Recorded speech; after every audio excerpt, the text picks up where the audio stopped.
बेचारा श्रवण सिर्फ 7 साल का था जब उसके पापा एक दुर्घटना में अपने हंसते खेलते परिवार को अलविदा कह गए। उनकी पत्नी भानुमति का रो रो कर बुरा हाल था। पति के गुजर जाने के बाद भानुमति पूरी तरह टूट चुकी थी। माँ, तू रोया मत कर। जब भी मैं तुझे रोता देखता हूँ ना, तो मुझे भी रोना आ जाता है। मुझे बिल्कुल भी अच्छा नहीं लगता। मैं रो नहीं रही, बस तेरे पापा की याद आ गई थी। माँ, तू चिंता मत कर। मैं एक दिन पढ़ लिख के बहुत बड़ा आदमी बनूंगा। हाँ बेटा, तू एक दिन बहुत बड़ा आदमी बनेगा। अच्छा माँ, मैं अभी खेलने जाऊं? ठीक है, लेकिन जल्दी आ जाना। मासूम श्रवण की जिम्मेदारी अब पूरी तरह भानुमति पे आ चुकी थी। श्रवण होनहार था। किताबों से लगाव को देख के भानुमति ने ठान लिया था कि श्रवण को किसी चीज की कमी नहीं होने देगी। लेकिन ये सब इतना आसान नहीं था। घर चलाने के लिए भानुमति दूसरों के घरों में काम करती थी। कभी कभी भानुमति को उन तकलीफों से भी गुजरना होता था जो एक महिला के लिए बिल्कुल भी स्वीकार्य नहीं था, क्योंकि भानुमति के गले में न मंगलसूत्र होता, न माथे पे सिंदूर।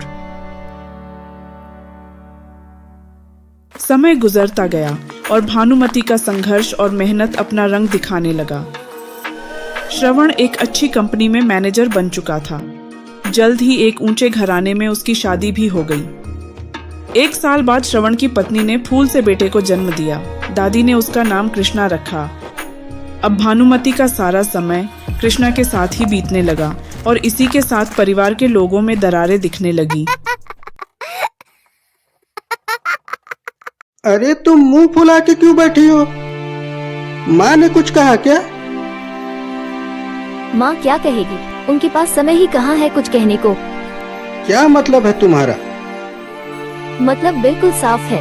मैं यहाँ बहू बन के आई थी, लेकिन अब ऐसा लगता है जैसे नौकरानी बन के रह गई हूँ। अरे धीरे बोलो, माँ सुन लेगी। मेरी बात तो कोई सुनता ही नहीं है। समय के साथ कृष्णा और भानुमति के बीच दादी पोते का प्रेम बढ़ता ही जा रहा था और इसी के साथ श्रवण की पत्नी का काम भी, क्योंकि घर का सारा काम अब श्रवण की पत्नी को ही करना पड़ता था। एक दिन भानुमति ने कहा, मैंने बहुत पहले एक मन्नत मांगी थी। जब श्रवण की नौकरी लग जाएगी और उसकी शादी हो जाएगी तो हरिद्वार जाके भगवान के दर्शन कराऊं। ये तो बहुत अच्छी बात है माँ जी। दादी, मैं भी आपके साथ जाऊंगा। बेटा तू चुप क्यों है? मैंने जो कहा तूने सुना ना? माँ ये सब तो ठीक है, लेकिन इतनी जल्दी भी क्या है? वैसे भी इस महीने खर्चे बहुत हैं। लेकिन बेटा, मैंने कहा ना माँ, इस महीने मुश्किल है। जब पैसे हो जाएंगे तो मैं खुद आपको हरिद्वार भेजूंगा। आपको बोलना नहीं पड़ेगा।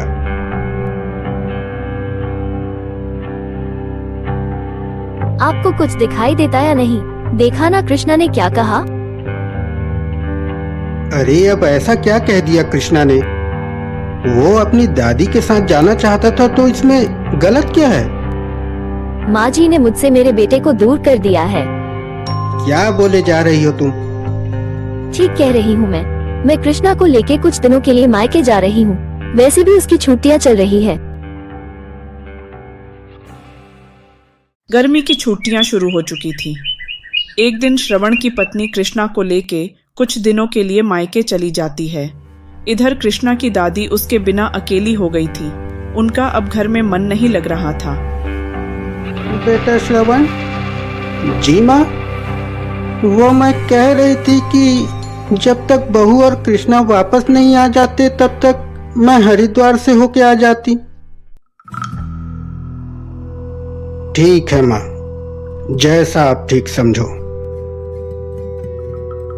आखिर माँ ने श्रवण को मना ही लिया और कुछ दिनों बाद वो हरिद्वार के लिए निकल गई। इधर छुट्टियां खत्म होते ही कृष्णा वापस आ चुका था, लेकिन उसे दादी कहीं दिखाई नहीं दी। दादी, दादी, पापा दादी कहाँ हैं? बेटा दादी तो हरिद्वार चली गई। हरिद्वार? आपने मुझे बताया क्यों नहीं? मैंने कहा था ना मुझे भी दादी के साथ जाना है। और कल से तुम्हारी स्कूल शुरू हो रही है, उसका क्या? बेटा तुम पढ़ाई पे ध्यान दो। दादी बोल के गई है कि अगर कृष्णा पढ़ाई नहीं करेगा तो तुझसे नाराज हो जाएगी। स्कूल के पहले ही दिन कुछ बच्चों को स्कूल प्रशासन एक वृद्धाश्रम घुमाने ले गया। उन बच्चों में एक कृष्णा भी था। सभी बच्चों को समाज में फैले भेदभाव और माता पिता के त्याग और संघर्ष के बारे में बताया गया। वृद्धाश्रम में घूमते हुए अचानक कृष्णा की नजर वृक्ष के नीचे बैठी एक वृद्ध महिला पे गई। वो कोई और नहीं बल्कि उसकी दादी थी, जिसने बचपन से उसे खूब प्यार दिया था। दादी? हाँ?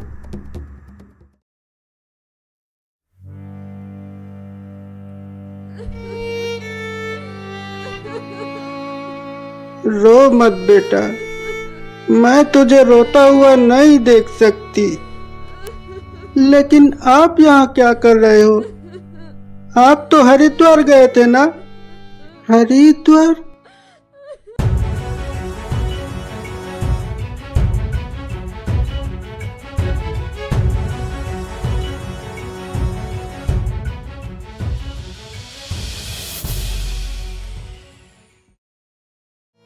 अब आपको यहाँ रहने नहीं दूंगा। चलिए घर चलिए। नहीं बेटा, अब मेरे लिए वहाँ कोई जगह नहीं। लेकिन दादी? बस कृष्णा, अब मेरा उस घर में मन नहीं लगेगा। तुझे देख लिया, मन को सुकून मिल गया। ठीक है दादी, लेकिन मैं आपसे मिलने आया करूँगा। इसके लिए आप मुझे कभी मना मत करना। लेकिन घर में किसी को मत बताना कि तू यहाँ आया था। कृष्णा बहुत भारी मन से अपनी दादी को छोड़ के जा रहा था, लेकिन वृद्धाश्रम से जाते समय उसकी नजर एक बोर्ड पे गई जिसमें लिखा था, कर्म का फल भोगना ही पड़ता है। बोर्ड पर लिखी हुई बात कृष्णा के दिलो दिमाग में घर कर गई। दादी से मिलकर कृष्णा बहुत खुश था, लेकिन इस बात का गम भी था कि उसकी दादी को अब वृद्धाश्रम में रहना पड़ रहा है। अब कृष्णा का जब भी मन करता दादी से मिलने आ जाया करता। माता पिता हैरान थे कि कृष्णा ने इतने दिनों तक एक बार भी दादी का जिक्र नहीं किया। वहीं दूसरी ओर वो इस बात पर भी खुश थे कि अब वो दादी को भूल चुका है। ये उनकी सबसे बड़ी गलतफहमी थी। साल दर साल गुजरते गए। अब कृष्णा बड़ा हो चुका था और घर की सारी जिम्मेदारी खुद संभालने लगा, क्योंकि उसके पिता श्रवण अब रिटायर हो चुके थे। सब कुछ ठीक ही चल रहा था कि एक दिन कृष्णा की दादी इस दुनिया से चल बसी।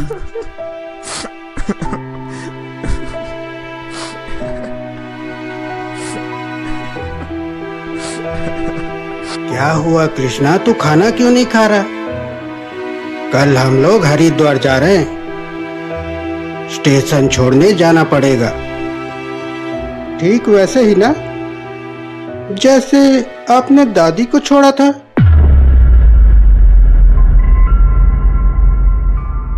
आखिर इतने सालों बाद कृष्णा को दादी की याद कैसे आ गई? मुझे कुछ ठीक नहीं लग रहा। आपको हरिद्वार की बात करनी ही नहीं चाहिए थी। अचानक कृष्णा के मुंह से दादी का नाम सुन के दोनों घबरा गए थे। अगले दिन सुबह कृष्णा उन्हें स्टेशन छोड़ने निकलता है, लेकिन कृष्णा बेटा, ये तू हमें कहाँ ले आया? ये क्या मजाक है कृष्णा? देर हो रही है बेटा। सही कहा आप लोगों ने, अब तो बहुत देर हो चुकी है। अरे तुम भी क्या इसकी बातों में आ रही हो? इसकी तो आदत है मजाक करने की, है ना कृष्णा? सही कहा पापा आपने, मैं मजाक ही कर रहा था। देखा देखा, क्या कहा था मैंने? ठीक वैसा ही मजाक जो 10 साल पहले आप लोगों ने मेरी दादी के साथ किया था।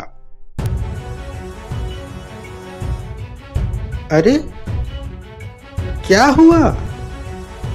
अचानक आप लोगों के चेहरे का रंग ही उड़ गया। जिस माँ ने अपनी पूरी जिंदगी इकलौते बेटे के नाम कर दिया, जिस माँ की आप लोगों को सेवा करनी चाहिए थी, आप लोगों ने उसे वृद्धाश्रम में फेंक दिया। बड़े बदकिस्मत हैं आप लोग। कृष्णा, हमें माफ कर दो, गलती हो गई हमसे।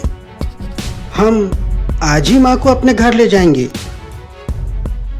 हाँ, घर तो आप तब लेके जाएंगे ना जब आप खुद घर जा पाएंगे। इसी पेड़ के नीचे मेरी दादी ने अपनी जीवन के आखिरी 10 साल गुजार दी। हाँ, आखिरी 10 साल। वो बोर्ड देख रहे हो आप लोग? कर्म का फल भोगना ही पड़ता है। जो तकलीफ 10 साल मेरी दादी ने झेला, अब वही तकलीफ आप लोगों को झेलना है। यही आप लोग की सजा है। कर्म का फल भोगना ही पड़ता है, ये सिर्फ एक वाक्य नहीं बल्कि एक सच्चाई है जिसका एहसास होते हुए भी लोग इस कड़वी सच्चाई से दूर भागते हैं।